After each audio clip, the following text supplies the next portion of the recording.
Assalamualaikum warahmatullahi wabarakatuh. Alhamdulillah, obsesi hadir lagi teman pagi hari ini menemani sahur Anda di Ramadan tahun ini. Semoga kesehatan tetap bisa Anda rasakan, semoga kenikmatan tetap bisa Anda rasakan sehingga Anda bisa melaksanakan ibadah puasa dengan sebaik-baiknya. Dan satu lagi teman, gembira. Nah, jadi kenapa ini saya munculkan kembali karena dialog kita pagi hari ini atau obsesi kita pagi ini masih akan melanjutkan tema yang kita sampaikan kemarin dan masih bersama dengan Dr. Barunanto Ashadi MSI, Direktur RSU Muhammadiyah Ponorogo. Dr. Baru, Assalamualaikum dok. Waalaikumsalam. Alhamdulillah. Yun pangapunten di malam hari ini harus hadir lagi bersama dengan kita dok. Sehat dok ya. Alhamdulillah. Sekarang untuk dirangkepi bener kademen ya. Oh betul. Betul kalau kemarin nggak dirangkepi ya dok ya. Karena lansia atau belum dok ini? Iya.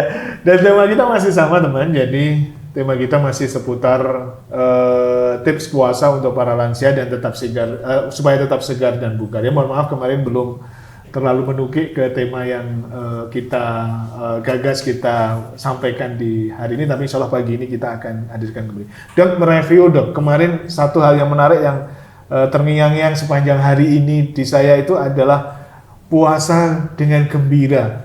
Nah, dengan gembira saja insya Allah itu sudah akan memberikan kekuatan saat kita melaksanakan ibadah puasa.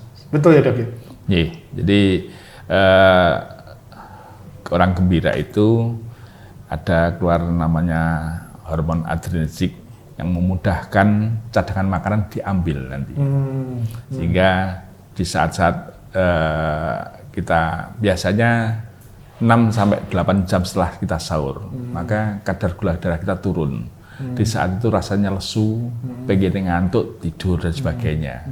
Nah, dengan kita tetap gembira, dengan gerakan-gerakan yang ringan-ringan, maka cadangan makanan akan mudah diambil sehingga kita akan tetap segar untuk bisa beraktivitas.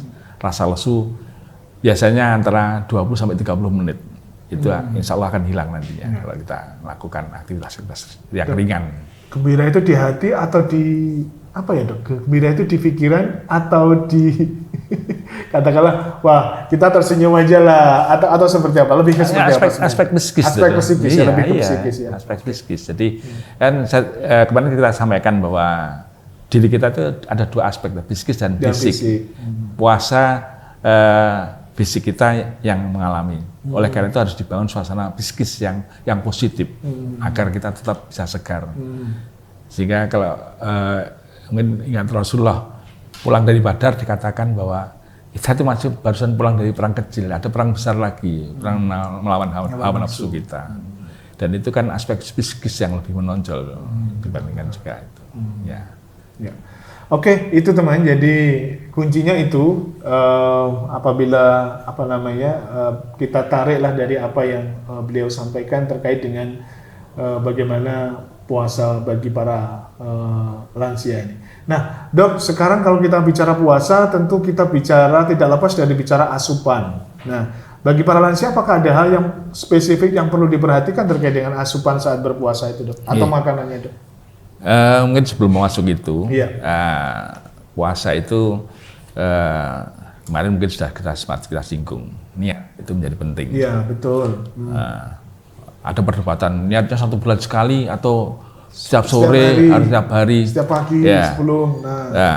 Kalau itu monggo lah secara syar'i monggo. Tapi kalau dari aspek fisik memang perlu penyegaran niat itu senantiasa perlu agar tubuh kita ingat. Kadang-kadang jam tubuh kita itu bekerja sesuai kebiasaan. Nah, dengan kita perbarui niat itu akan menyegarkan kembali bahwa pengendalian. Karena di dalam batang otak kita itu ada namanya hipotalamus. Talamus itu ada sel yang mengatur rasa haus dan rasa lapar.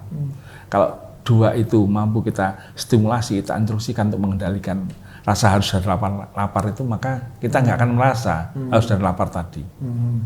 Jadi, sebagaimana kita bicara begini, mungkin 10 menit kan terasa kering. Insya Allah kalau kita kita ingatkan, tubuh kita itu 70% air. Mosok yang keringannya sebagian kecil saja kita nggak bisa. Mosok nggak bisa dikendalikan, diatur kan itu. Ya atur lah. Nah itu fungsi otak lah di situ pusat kita. Ya, jadi terlepas pandangan dari si medis, pembaruan niat itu ada sesuatu yang bisa justru mengupdate sekali lagi di tubuh kita ya Dok.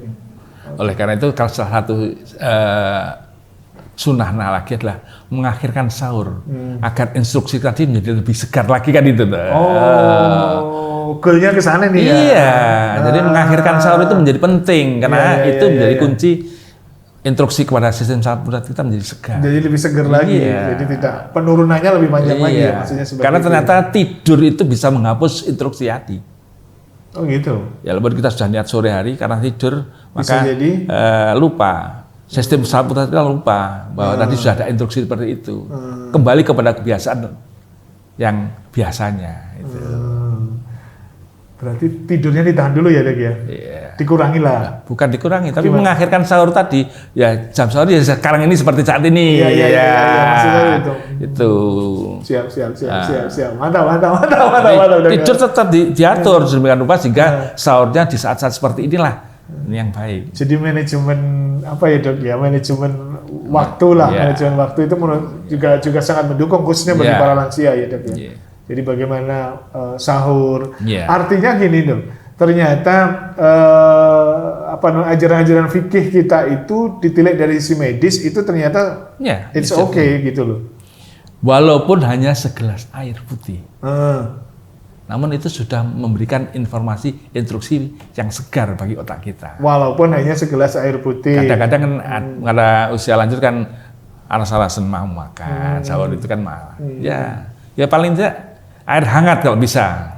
Oh gitu. Ya, karena dengan air hangat maka pencernaan kita menjadi lebih nyaman lagi nantinya. Oh, jadi lebih baik yang air hangat ya Dok? Iya.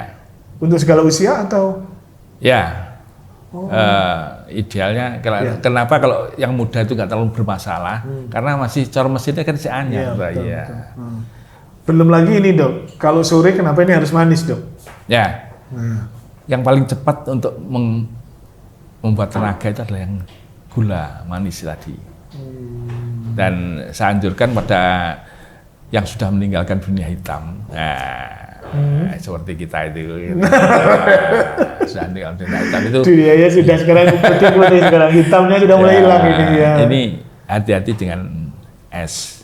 Karena itu bisa kram nantinya. Karena perubahan suhu perut kita kalau dalam puasa itu mendekati 37 dan sebagainya atau mungkin lebih. 37 lah, sekitar 37.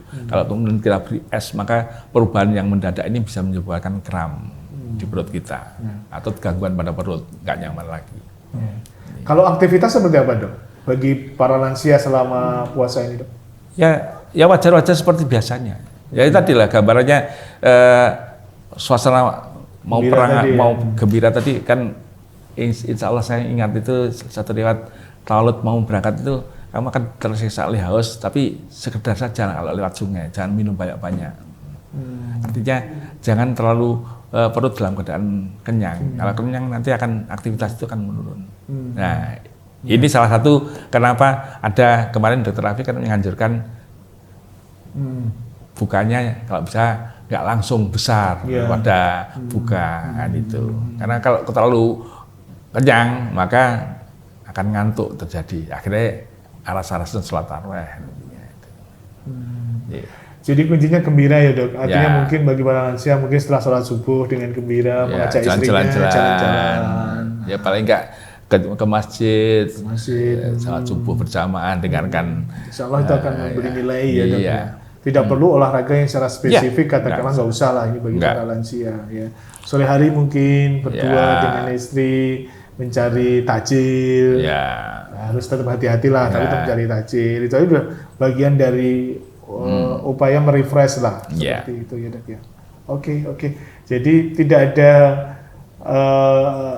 semacam anjuran untuk melakukan olahraga tertentu selama bulan puasa khususnya bagi para lansia Dok. Ya, salah satu yang jelas kita itu kan bersendi-sendi.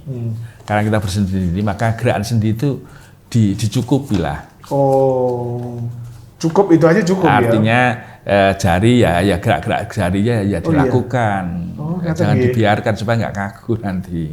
Oh ngeten nggih. Jadi kecil-kecil aja lah. Iya, ini juga dengan gerakan seperti itu, maka akan memudahkan cadangan makanan diambil juga. Oh, siap. Ya. Ternyata ya yang kecil yang mestinya jangan disepelekan lah gitu ya, khususnya bagi para lansia. Yang penting tubuh itu bergerak. Ya. Dan yang lebih penting lagi adalah bagaimana gembira supaya bisa memberikan nilai lah bagi tubuh kita ya. Kalau obat-obatan seperti apa, Dok? Ya, jadi sesuai dengan yang dokter yang merawat apa gitu ya. Misalkan sesuai dengan spesifiknya apa begitu. Kalau nggak ada rasa kesakitan apa kenapa harus obat? Mungkin karena sayangnya anak biasanya, bapak ibunya sehat lah, kata selama puasa katakanlah dikasih vitamin. Nah seperti itu gimana ini? Boleh nggak ini para lansia dengan asupan vitamin tertentu supaya bisa nggak ngerti lah. Bisa saja, tapi kadang-kadang kan makanan kita kadang-kadang sudah cukup vitamin, sehingga kadang-kadang beberapa vitamin akan jadi terbuang sia-sia kan gitu. Jadi sebaiknya nggak apa-apa. Sebenarnya nggak apa-apa ya, tapi kalau memang asupan kita itu sudah memadai, why not? Mengapa kita harus pakai tambahan asupan vitamin begitu ya, Dok ya? Supaya anggaran kita menjadi tidak berubah. Paling nggak itu toh. Sehingga yang terakhir paling nggak karena para lansia kok risiko di hari raya kan nyangoni putu-putu itulah. Kalau pengeluaran terlalu banyak kan repot nanti. Nah ini pagi ini sudah diingatkan dokter baru untuk mempersiapkan diri. Padahal masih dini ya, Dok ya, atau ya nggak apa-apa lah. Lebih baik bersiap diri daripada nanti di belakang kedodoran. Ini kita bahas soal amplop ini ya. Ya, biasanya kan gitu. Kalau sudah lansia itu kan Jadi kalau obat itu sebaiknya memang dikonsultasikan. Kalau memang katakanlah lansia itu adalah lansia sehat, ya sebaiknya tidak usah lah. Jadi cukup asupan bagi piantur sepuh biasanya kan juga tidak terlalu banyak kan apa yang dikonsumsi kan ya. Oke. Itu kita lanjut lagi nanti di termin yang kedua, di sesi yang kedua obrolan sehat sahur dini hari pagi hari ini masih bersama dengan Dr. Barunanto Asyadi MSc, Direktur RSUD Muhammadiyah Ponorogo ya. Kita tetap akan ngobrolin soal bagaimana para lansia bisa melaksanakan ibadah puasa dengan sehat dan seger ya. Tetap di Obsesi.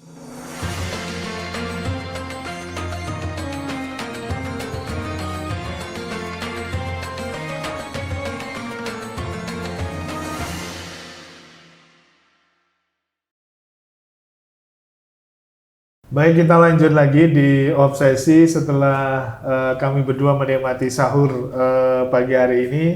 Insya Allah nutrisinya cukup ya, Dok ya? Insya Allah cukup lah nutrisinya. Cukup seimbang. Cukup seimbang lah. Yang penting ada seimbang ya. Jadi jangan di sisi kuantitasnya atau jumlah, misalnya kita yang usia-usia yang sudah di atas 50 lah, tapi mungkin sebisa mungkin dari sisi kualitas. Tapi yang penting ya semoga lah Anda bisa mengonsumsi. Toh tadi yang disampaikan dokter baru segelas air putih saja insya Allah bagi para lansia biasanya itu memang sudah agak males kan, sebenarnya sudah cukup lah sebenarnya seperti itu ya.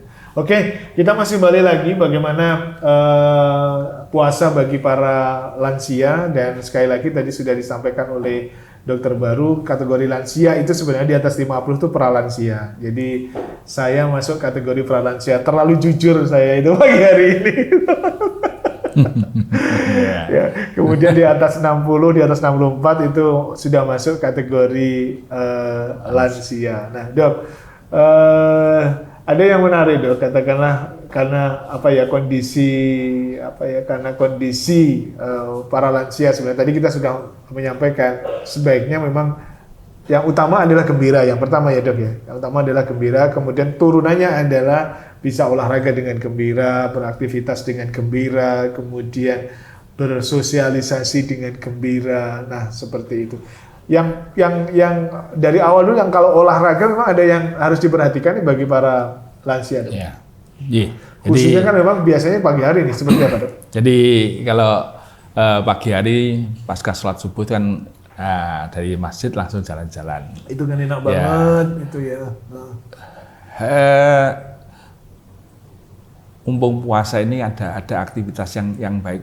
Sebaiknya mungkin ditunda aja pasca suruh.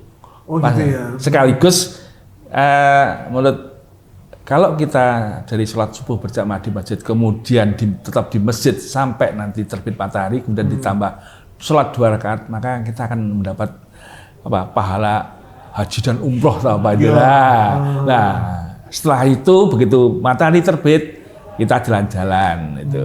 Supaya apa? Apa sih pertimbangannya? Jadi kondisi suasana sudah terang.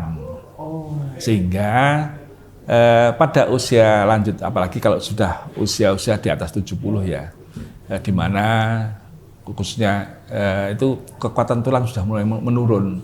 Sehingga jatuh sedikit aja risiko patah itu ada. Nah, kalau jalannya itu kondisi terang kan kita akan bisa memilih jalan dengan baik. Ya, betul. Itu.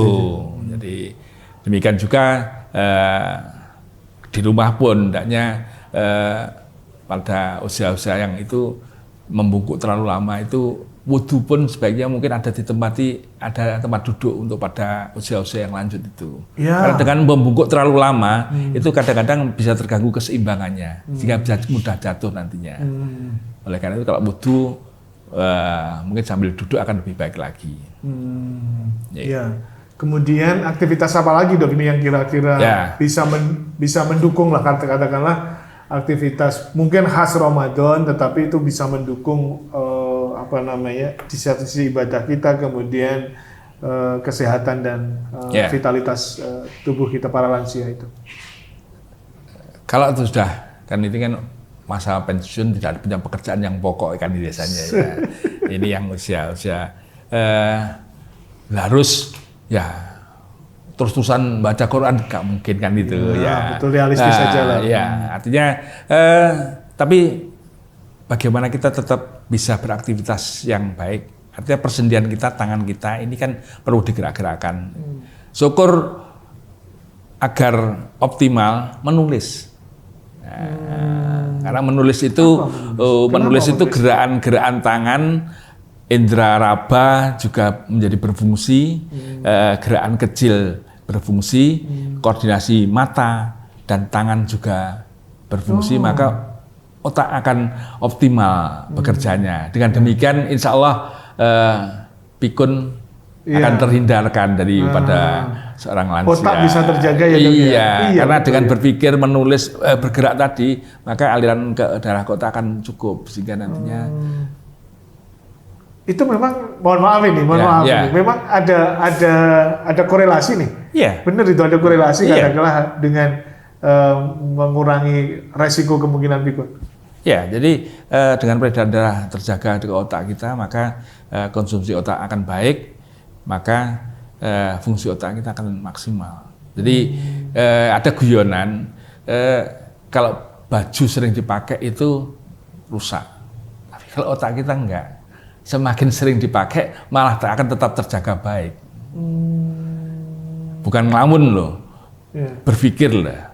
Makanya tafakur di surat Al-Imran terakhir itu kan bagian kita didorong untuk senantiasa melihat penciptaan peredaran langit dan bumi dan sebagainya, merenungkan ciptaan Allah dan sebagainya. Jangan lelah untuk belajar lah paling tidak. Iya. Ya, jadi itu kalau bisa dituliskan yang diketahui dituliskan. Kalau rasanya mau diwariskan orang cocok ya dibuang nanti dibakar nggak apa-apa. Tapi aktivitas menulis itu menjadi aktivitas menulisnya ya pointernya. Ya, karena ini gerakan halus dari tangan itu cukup membantu koordinasi yang baik sekali bagi otak kita nanti. Kalau membaca dok? Ya. Jadi kan sudah baca Quran tadi kan sudah ya, itu kan ada jelas. Tapi kan membaca Quran terus-terusan kan rasanya kan, apa yang mungkin sambil dibaca terjemahannya kemudian direnungkan ada catatan-catatan yang menurut para lansia tadi baik dituliskan dengan pengalamannya dia akan lebih baik lagi nantinya. Oke. Atau barangkali ini mulai sekarang ya dibiasakan menulis sesuatu untuk istri tercinta menulis sesuatu untuk suami tercinta gitu dok, tulis lah gitu ya. Dok, nyuwun pangapunten ini. Kalau kita bicara tulis menulis dan sekarang eranya seperti ini menulis yang seperti apa sih dok sebenarnya? Menulis yang ditutut kayak gini atau menulis yang konvensional ini, menulis yang kayak gini? Kalau menurut dokter? Kalau lihat gerakan tangannya lebih pada pastinya lebih yang pada konvensional, ini ya? dengan konvensional dengan pena itu, dengan pena itu ya. ya. Oke. Mantap ini, jadi sesuatu yang baru lah bagi saya ini juga. Ya. Jadi ternyata melatih pikiran, terus memakai lah, itu insya Allah akan justru mengurangi kepikunan ya dok. Yeah. Dok, saya tadi jadi teringat saat dokter mengatakan saat wudhu juga harus hati-hati karena kita sudah lansia, kemudian pakai kursi dan sebagainya. Dok, banyak kasus dok, para sepuh itu bermasalah di kamar mandi dok, artinya ada yang terpeleset, kemudian saya tuh jadi pikiran kenapa dengan kamar mandi dan kenapa dengan para lansia rata-rata kayaknya di kamar mandi loh jatuhnya itu. Apa sih sebenarnya yang terjadi dok? Ya tadi mungkin posisi membungkuk dan sebagainya tadilah yang mengganggu keseimbangannya. Yang sederhana, pakaian dalam ya jangan dipakai di kamar mandi. Bagi para lansia ini? Iya, karena begitu kakinya satu diangkat, nah itu akan mudah terganggu keseimbangannya. Oh. Oleh karena di kamar, di tempat tidur itu dipakai di sana. Itu gitu. Wah, ini ada tip lagi nih. Iya, jadi jangan di kamar mandi. Sebenarnya tidak, mohon maaf ini saya kembali tegas, sebenarnya tidak ada apa-apa ya dengan itu hanya karena terlebih kebiasaan aja yang membungkuk, karena itu yang mengakibatkan banyak kasus yang melibatkan para lansia di kamar mandi ya. Bukan karena dari sisi medis, bukan karena sesuatu, bukan. Jadi terganggu keseimbangan sehingga jatuh. Gitu. Jadi lebih banyak sarungan, pakai daster gitu ya. Nanti pada di kamar dilengkapi, monggo gitulah. Iya. Oke. Kemudian yang lebih penting barangkali juga ya menimbang dan mengukur lah bagaimana kondisi kamar mandi kita, mungkin itu juga yang itu juga artinya licin dan sebagainya, hendaknya juga lebih berhati. Dok, ini sebelum kita akhiri, saya ingin mendapatkan tips dan trik. Nah ini, jadi seperti apa sih sebaiknya bagi para lansia? Mungkin rangkuman 2 hari kita sudah membicarakan soal tips sehat bagi para lansia selama menjalani Ramadan. Ini kira-kira rangkumannya seperti apa dok? Jadi, namun bisa juga dimanfaatkan secara umum, artinya tidak hanya lansia. Tidak hanya para lansia. Yang pertama, niat itu menjadi penting, karena niat itu akan memberikan instruksi pada sistem saraf pusat kita agar organ-organ sesuai dengan perubahan yang terjadi. Artinya pasokan ada perubahan dari pagi dan sore itu menjadi perubahan itu hendaknya disiapkan oleh sistem saraf pusat kita. Dan niat itu oleh karena itu kemudian oleh Rasulullah diingatkan lagi. Ada keberkahan di dalam sahur. Nah, karena dengan sahur maka akan disegarkan. Nah, pasca itu hendaknya senantiasa gembira agar cadangan makanan kita mudah diambil. Jangan lupa sahur maksudnya itu dok. Ya, jangan lupa sahur. Sahur itu harus. Karena ada keberkahan di sana. Ya tadi salah satu adalah mengingatkan, menyegarkan instruksi agar tubuh kita terkendali dengan baik. Jangan jumawa di sana. Wah, aku nggak sahur nggak apa-apa lah, kuat lah gitu ya. Ya, tetap nggak boleh lah, sombong itu nggak boleh.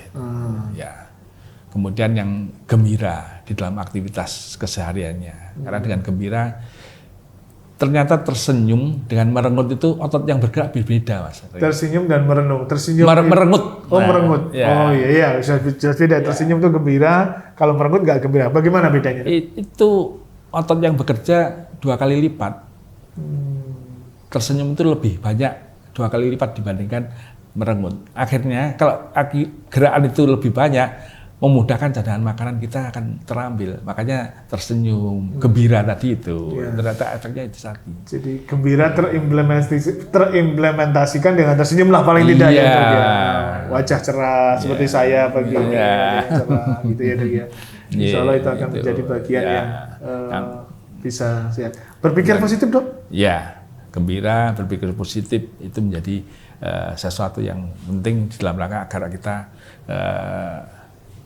istilahnya yang paling apa yang bisa kita lakukan untuk bermanfaat bagi orang lain lah. Makanya kalau nggak keliru ada anjuran itu tingkatkanlah sholatnya, kemudian perbanyak sedekah. Nah, sedekah itu kan tidak harus materi. Betul. Iya. Menggembirakan orang lain. Iya. Termasuk mohon maaf mungkin pagi ini bagian dari sedekah kita. Iya, Semoga lah, iya, gitu iya, ya. moga-moga gitu. Ini bagian dari sedekah kita, ilmu yang kita. Ya. Oke. Baik, terima kasih Dok sudah hadir 2 hari. Kapan-kapan bisa mampir lagi ke warung kita ini, bisa ngobrol apa saja nanti seputar RSU Muhammadiyah ya Dok ya. Oke, terima kasih untuk pagi ini, semoga bisa bermanfaat. Semangat para lansia, jangan lupa kuncinya adalah gembira dan niat. Nah, jadi paling tidak setelah ini atau saat ini monggo kita sama-sama tersenyum dulu saja. Oke, kita tersenyum dulu. Nah, itu bagian dari upaya kita untuk bisa selalu menjaga gembira, dan semoga Anda semua teringat bahwa gembira sangat memberikan efek yang baik bagi tubuh kita. Seperti itu Dok ya. Baik, matur nuwun Dok, waktunya pagi ini semoga bisa bermanfaat. Alhamdulillah. Dan segera kita akhiri perbincangan kita di Obsesi Obrolan Sehat Sahur Dini Hari yang masih didukung sepenuhnya oleh RSU Muhammadiyah Ponorogo, mudah, nyaman, dan Islami. Terima kasih teman, dan assalamualaikum warahmatullahi wabarakatuh.